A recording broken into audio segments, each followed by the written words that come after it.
Now, many of us are getting vaccinated. More restrictions are being lifted by the day. Tonight, Metro Coronavirus Task Force Chair Dr. Alex Jahangir back with us live, answering some of your biggest questions. Doctor, first let's talk about this J&J vaccine. Lots of controversy here. Will Nashville end up adding this vaccine back to its supply? Do we even need to do that if it's approved by health officials, since a lot of people are worried about it? Well, I think we'll have more insight tomorrow as to whether it will be approved again for reuse. And I think ideally we'd like to give people the option who want the one-shot Johnson & Johnson vaccine, who've evaluated whatever comes out tomorrow. And so I think our hope will be that as we move forward, as you mentioned, Music City Center will be rolling off, but we'll have other clinics around and maybe have the option of choosing either Johnson & Johnson or the Pfizer. But really, it just depends on what happens tomorrow. And what we'll guarantee you is whatever is the safest thing and is recommended is how we'll move forward. So we'll see.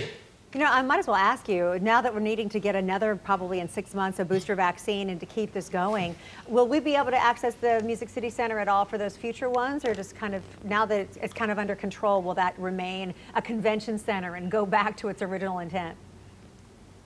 Well, our hope is that it becomes a convention center again and do all the great things it's done for Nashville. I think as we move forward, I think you bring a great point about what happens next. Do we need a booster? What happens as we start looking at 12 to 15-year-olds?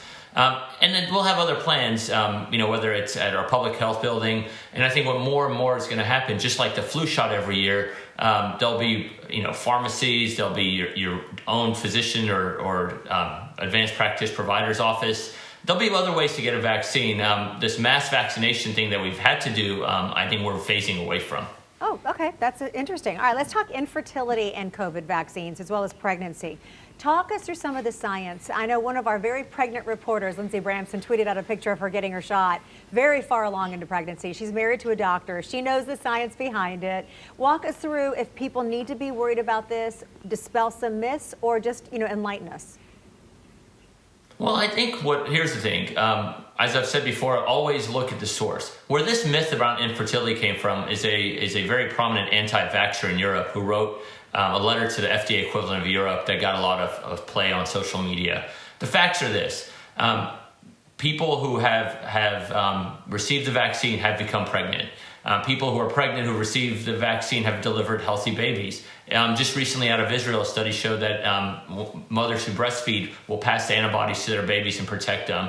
There's been no study that has shown that infertility occurs either in men or in women from this vaccine. And in fact, the College of OBGYNs, the infertility societies, all have recommended that pregnant mothers or people who would like to become pregnant not hesitate to get the shot. And so, again, look at your source, and the source for this rumor came from a very prominent anti-vaxxer in Europe. Okay, thank you for explaining that. I'll make sure we clip this and get this out on social media. Dr. Alex Jahangir, as always, thank you.